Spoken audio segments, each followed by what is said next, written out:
This is the fifth in the series on reversing diabetes. Today we're talking about oxidative stress and inflammation. But first, let's learn a little bit from somebody else. I'd like to introduce you to Keith. Keith wrote a letter, and I'm going to just take a moment and read it to you. This actually appeared on a program similar to ours, but it's a rather impressive story. He says, I was diagnosed with type 2 diabetes on 7/1/12, my birthday. Great present. And I'd also had colon resection in the summer of 2011, so after getting the diagnosis of diabetes, I decided it was time for a change. I did some research and came across the Reversing Diabetes book, which is Dr. Neil Bernard's book on reversing diabetes, which led me to Forks Over Knives, and then to your cookbooks, which are a set of cookbooks called The Happy Herbivore. The changes over the past 12 months have been amazing. I've dropped 43 pounds from 218 to 175. And my cholesterol dropped from 210 to 133. My A1C dropped from 10.3 to 5.8. And I've been completely off my cholesterol and diabetes medications for about 8 months. And my numbers are looking great. Even my liver enzymes have come back into the normal range as my AST went from 5.8 to 14. And my ALT went from 77 down to 23. I've never felt better. I am exercising regularly. I haven't even had a stomach ache or indigestion since starting my diet.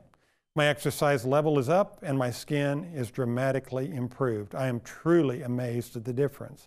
My experience really just motivated me to get even more serious about how we eat, which is why we signed up for your meal plans back in January. The meal plans have been great, and we have found the hardest part of eating a whole food plant-based diet is the planning aspect. We ate out probably 10 to 15 times per week, and even though I've gotten better at what I eat when eating out, there's still lots of room for improvement by eating at home more and more and doing a better job of preparing our own food. My wife is being great through all this and also is reaping the results of the diet. For the first time in my life now, I'm learning to prepare foods, cook, and even bake. A wonderful side effect has been the fun my wife and I have had working together in the kitchen. I think she's mainly laughing at my strict recipe following skills, while she easily modifies just about any recipe to her creative taste. I can definitely say now, 12 months into the whole food plant-based diet, I don't even think about what I gave up. My last doctor's appointment, after all my blood work was back, he looked at me and said, "That's it. I'm calling it. You're no longer a diabetic." For me, I can't think of a better endorsement for this lifestyle change, thanks to the excellent cooks and wonderful support. One of the problems you will experience as you go through this is learning to adapt recipes or finding new recipes that are something that your family will accept and enjoy. I would recommend that you also try out the Happy Herbivore website. You can just go on and Google Happy Herbivore and you will get lots of things up. It's a wonderful resource for those of you who are trying to go with a more plant-based whole foods diet. Oxidative stress.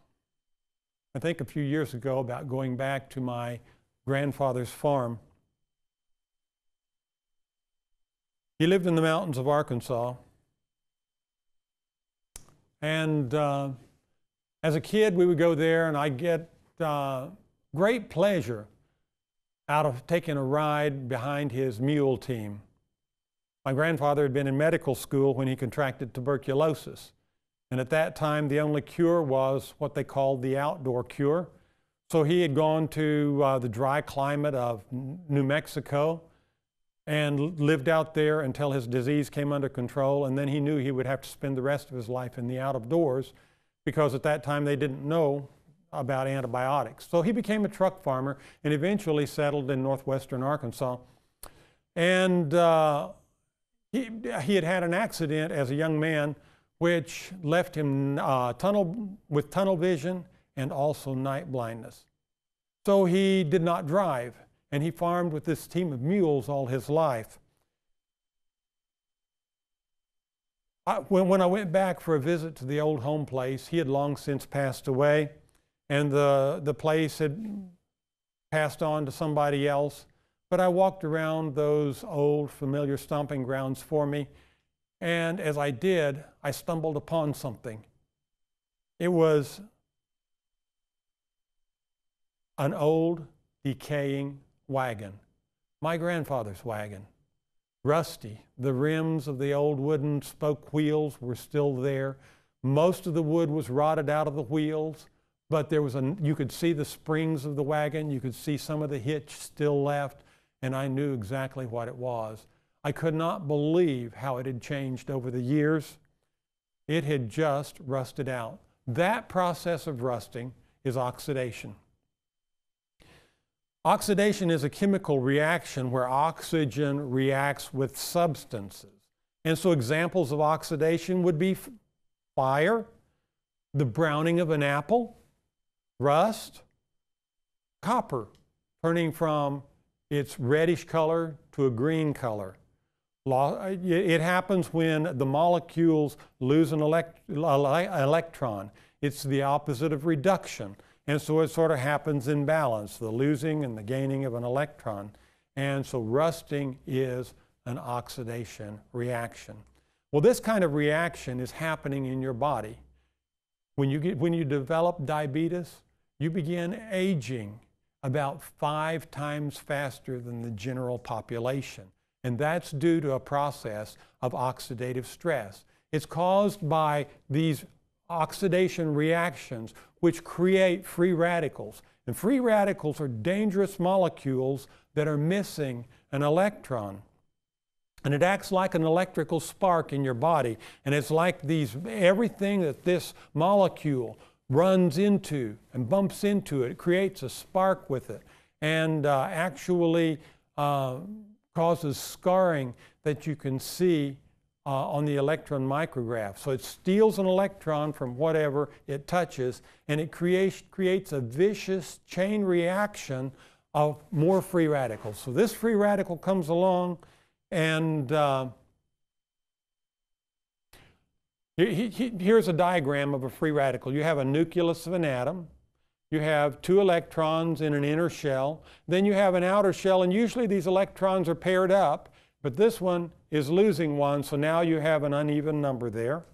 And here you see the cascade happening. This guy is missing an electron in his outer shell. He bumps into the next molecule, steals an electron from his outer shell. That makes the second guy a free radical. So now he bumps into something else and steals an electron, and that makes that one a free radical. And so you have a dangerous cascading reaction that occurs, and this will actually result in damage to the DNA. Genetic mutations will occur.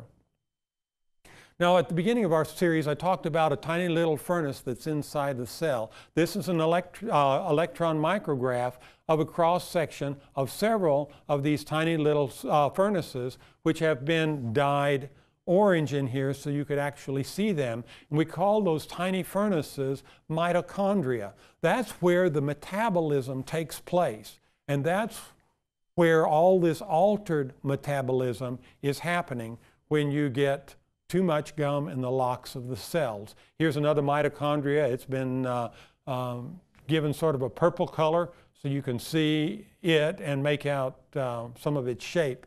So where do we get these free radicals from in the first place? Well, first of all, it can be a byproduct of metabolism. When the energy is burned inside of those mitochondria, the free radicals will be formed as a natural byproduct of our metabolism process. And so when we have done scanning electron micrographs of the surface of the mitochondria, scientists have actually been able to photograph the scarring of an old cell as opposed to a smooth outside of a mitochondrium when it's a young cell. Ultraviolet light is another source. You can have ionizing radiation. Smoking, one cigarette, you will inhale at least 15,000 different free radicals with smoking. You're loading your body up with substances that cause it to age very rapidly. Then we have air pollution, and finally, inflammation. We can't control all of these factors, but the ones that we can control, we certainly need to control. Now, what are we going to do about the free radical? How do you stop the rampage of the free radical? Well, here you see is another free radical molecule. There's the nucleus. Here's paired electrons. Here's paired electrons, but this one is not. So this is a free radical. It's missing an electron in its outer shell. An antioxidant is a molecule that is a little different. It has a lot of excess electrons in its outer shell, and it can freely give up an electron without becoming a free radical itself. So that chain reaction then gets broken if you have free radicals available in your body. Oxidative stress occurs in diabetics when the blood sugar and insulin levels are uncontrolled. And it's characterized by an overproduction of these free radicals. As the metabolic pathways change, then you start producing huge amounts of free radicals that your body doesn't know how to deal with. This causes premature aging. It leads to death. It leads to disease. It causes injury to the nerve endings. People will develop neuropathy pain. It irritates the lining of the blood vessels, so the body tries to patch it over by depositing cholesterol on the vessel walls, and it damages the kidney filtration system. It causes retinopathy in the eyes. It irritates the lining of those blood vessels. It inactivates two enzymes which actually prevents the depositing of cholesterol on the arterial walls, make them so they're no longer active at all, and it activates at least five reaction pathways that produce excessive amounts of these free radicals. So what it means is, as a diabetic, you're rusting out 5 times faster than the general population. So all of these free radicals, everything they bump into, they burn. It causes inflammation. And inflammation is at the root cause of our diabetes problem. The question is, what causes the inflammation first? We have a number of inflammatory substances that we take into our body. And by far and above everything else is the food we eat. There are dietary toxins. Probably the 3 highest dietary toxins that we take into our body are refined wheat, fructose, and industrial seed oils. Then secondly, you have environmental toxins, things like bisphenol A, which is used in plastics and in epoxy coatings and paints and just a whole variety of substances. There are pesticides and herbicides. There are phthalates, and these are plasticizers. They make the plastic more bendable and whatever else. It's used not just in plastics, but in a variety of other things, even coating on medications. And you have flame retardants and heavy metals, all of which supply lots of sources of inflammation to the body. But you also can have micronutrient deficiencies. Magnesium and vitamin D are especially implicated here. People who get out in the sun have less inflammation than the people who stay indoors all the time. That's because the sun helps you produce vitamin D. Then there's chronic stress, and this can be emotional, psychological or physiological stress. It doesn't matter. When your body is stressed, it tends to cause inflammation in the body. It's part of our immune system response. And that immune system, when it's not functioning properly, can create us a lot of problems. So we also have altered flora in your gut, which is caused by excessive antibiotic use. It is not necessary to go to the doctor and get an antibiotic every time you're sick. Your doctor will know if you have a viral syndrome. Now, sometimes you can get a secondary bacterial syndrome on top of that. Antibiotics only work for bacteria. They don't work for viruses. You don't necessarily need an antibiotic every time you get sick. So, eat a healthful diet. Get plenty of exercise. Work to boost your immune system naturally. Then you won't need these antibiotics that you think you need, and you probably don't need all you think you need anyway. Poor diet certainly also contributes to altered intestinal flora. And finally, you have formula feeding during infancy, which sometimes can contribute to this altered problem. Then a sedentary lifestyle. People that just sit around are not producing the antioxidants that the body normally produces to help them deal with all this inflammation. Exercise helps you secrete powerful antioxidants so that it neutralizes the ones that come from normal body metabolism, and then some. And then there's obesity. We have known that there's a link between inflammation and diabetes for more than 100 years now. In fact, it was in the 1980s a physician was first published that he was able to completely make diabetes symptoms disappear by feeding his patients high doses of salicylates, which are a class of drug that's very similar to aspirin. Now, I know you're thinking, well, why doesn't the doctor do that today? Well, that's because of all the bad side effects that are associated with taking in high doses of salicylates. You can actually die from the high doses of salicylate while you're trying to cure the diabetes, which you can live with. So they're not doing that anymore. But if we can bring into our bodies naturally anti-inflammatory foods, anti-inflammatory foods, then what we do is we are able to help quell this inflammatory process. So inflammation actually precedes diabetes because the inflammation begins in the fat cells. When the fat begins to accumulate in the cells and it begins to squeeze down on the mitochondria, then the mitochondria start to function in aberrant manners. And you have oxidative stress pathway, oxidative stress that happens because these aberrant metabolic pathways start functioning then. You have excess production of free radicals.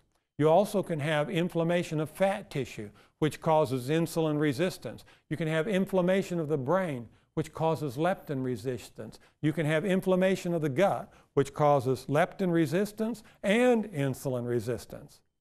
So our winning strategy is we need to neutralize these free radicals by increasing our intake of antioxidants, and then we need to minimize our intake of free radicals. One of the biggest sources of free radical that we take into our body, for instance, is for our fried foods and our meat supply. You can make if you're grilling out, you can make your chicken about 80% safer as far as the free radicals go if you microwave it for 2 minutes before you put it on the grill. You can minimize your exposure to inflammatory agents by stopping smoking or minimizing your contact to things like pesticides. Try to get your foods from organic sources if at all possible. Grow them yourself so you know what has gone on them and what doesn't.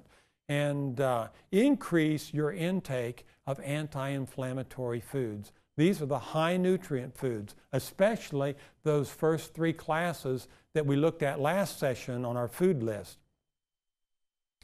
Now, at one point in time, I had taken this list out of my lecture, and my wife begged me to put it back in because it really shows a poignant idea. This is what I did is I just simply Googled antioxidant foods, highest antioxidant foods.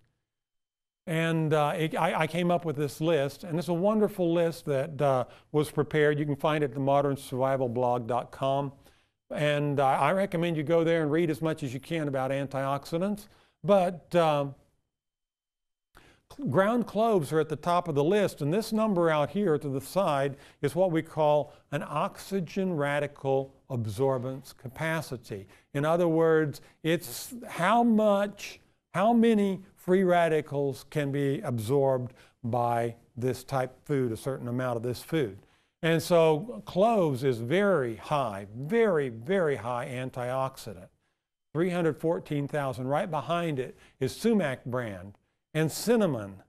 Well, you're not going to eat large amounts of cinnamon, but actually some diabetics actually take cinnamon supplements to help them out. And cinnamon in your body will almost act like a synthetic nutrient. Now, there's two kinds of cinnamon in the U.S. There's a light-colored kind and there's a dark-colored kind. They are not from the same plant, but it's the dark-colored kind that is most effective for the diabetes, and about 70 or 80% of what we sell here in America is the dark-colored kind, so it's fairly easy to get.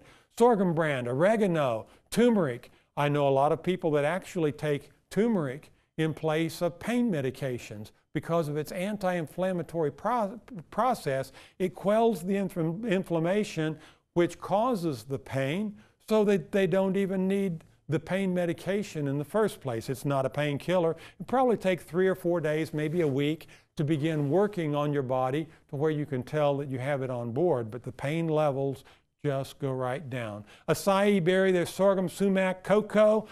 You don't recognize a lot of these maybe. Here's dried basil. A lot of ladies use that in cooking, and parsley. There's curry powder. Oh, chocolate. But it's Dutch powder. It's not the stuff with all the fat in it. Mustard seed, sage, ginger, pepper. Some of those we know, thyme. Well, you can't live on these things though, right? Rice bran, well, maybe that's something we might. Dark chocolate, I love that, 20,000 still. But you see, this is far leveled than the 314,000 that we started with. It's far lower on the numbers. Oh, pecans. Pecans are a wonderful food, and it's just loaded with antioxidants. Paprika, well, a little bit of that will help. Let's see, things that we know. Elderberries, ooh, maybe some, I don't know. Walnuts, I can do that. Hazelnuts, I can do that. Cranberries, pears, savory, artichokes, all of those I could do. What about kidney beans, black beans, the pink beans? Sure, we can do those. Currants. I love currants, pinto beans, plums, lentils, apples. These are foods now that we're beginning to recognize. Blueberries, prunes, soybeans, blackberries, raspberries. Going on down, we have almonds. Yes, I can eat those. I just had cowpeas yesterday. They're great. Red delicious apples, peaches, raisins, some for breakfast this morning. Granny Smith apples. Dates, there's even wine. Some of the red wines are very high in antioxidant. Not that I recommend drinking them. Peanut butter, wow, we're coming right on down the list, and it's just figs, cherries, gooseberries, apricots, peanuts, cabbage, broccoli, apples, raisins, pears, agave, blueberry juice, guava, lettuce, Concord grapes. But I just have one question for you. Where's the beef? The truth is, these antioxidants aren't in our meat supply. The meat supply is actually a high source of the free radicals. But it's from our plants that we get these things. So the sources of free radicals, to review, they can be a byproduct of our metabolism. It can be from cigarette smoking. It can be environmental pollutants. It can be superheated oils. It can be pesticides, or it can be our meat supply. So also we can categorize these into inflammatory foods, which are also high in free radicals. So you can think of these as processed meats, or refined grains, or sweets, anything in the sweet category, be it sodas, cake, pastry, or candy, any one of these and anything else that has a lot of sweets in it would fit into that category. And at the bottom of the list are diet sodas. So we've got to be careful. Try to leave these type of foods out of your diet completely, and let's take ourselves in the classes of these antioxidants, all the fruits and vegetables, especially the green leafy vegetables, are just extremely high in those antioxidants. Then your green vegetables, your colorful vegetables, beans and legumes, starchy vegetables, fresh fruits, whole refined grains, unrefined grains rather, whole unrefined grains, raw nuts and seeds. Neutralize those free radicals. Increase our intake of antioxidants. Minimize our intake of free radicals by avoiding inflammatory foods and environmental chemicals and cigarette smoke and things of that nature. And then get all these wonderful antioxidants. It's interesting to note, it's actually the highest sources of the antioxidants typically seem to be from the pigments themselves that are in these colorful vegetables. So eat as many of those colorful vegetables, the green vegetables, as you can fit into your diet in the course of a day, and you'll be well on your way to reversing your diabetes. Okay, what about your SMART goals? How are you doing on achieving them? Have you met them all? Well, most people, by the time they get to week 5, have a few areas where they've fallen off the wagon a little bit. They just aren't quite achieving everything that we need to, you want to do. You're not quite achieving everything that you want to do. So what are some of the barriers that are preventing you from achieving that? I like to lead people through a little exercise here. And so I've brought a whiteboard out, and we're going to try to identify some of the barriers. Now let's say the area that you're having problem with is exercise. So what are some of the reasons that you are not able to meet this exercise goal? And let's just brainstorm for a minute. Well, it could be that we're not exercising because we have no time. Now that's probably a lame excuse, but let's just write it down anyway. You know, people will do what's important to them. But, another one could be embarrassment. You know, you just haven't been off the couch in a long time, and it's not something that you like to do, to get out there and parade your body in front of whoever out of doors. So, embarrassment.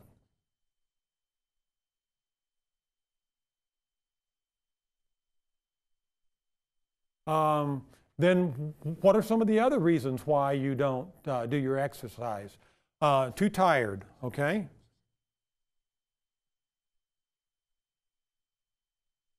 Oh, somebody else is too busy.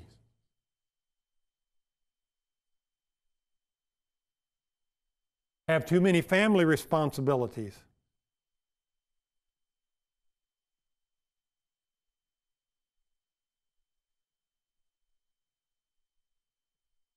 I'll just abbreviate that one. And perhaps the other one, what are some other reasons that we don't exercise? Family obligations.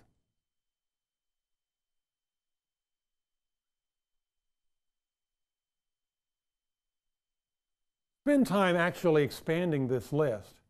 Add on everything that you can think of that stands in the way of you meeting this goal and actually engaging in the exercise. I chose exercise because for me, exercise was so difficult to fit in. I'm a very busy person, I'm very motivated, and I'm very driven to do many things, and I lay awake at night thinking of all the things I want to do, but exercise was not necessarily one of them. So I had to work hard at this until finally I got it. So let's look at this list. Well, the embarrassment is, is that maybe an opportunity for improvement? Is it no time, an opportunity for improvement? Is there a better time that is convenient? Is there something else I could do in its place? So what you want to do is you want to brainstorm now for ways to ways to remove one of these problems and get you closer to your goal. You may have to do this several times to actually get them out of the way. But let's say, for instance, I'm just too busy. This is the thing right here. I'm too busy. I don't have time. So I'm going to concentrate on too busy. So let's get that off, everything else off here. And once we've done that,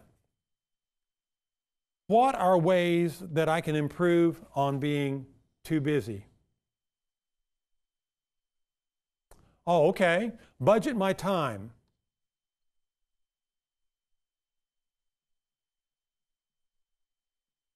So I need to actually take out my calendar and schedule out during the day when I'm going to do what. Too busy. Maybe I need to stop doing some things that I'm doing. Is there something I could stop? So I need to identify activities to stop.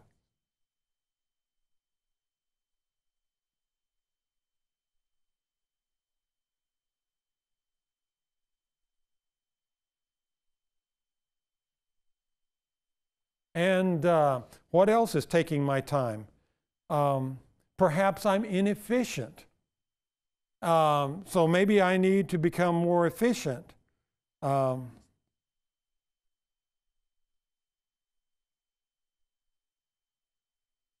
Perhaps it's a lack of planning, disorganization. So I need to work on organization.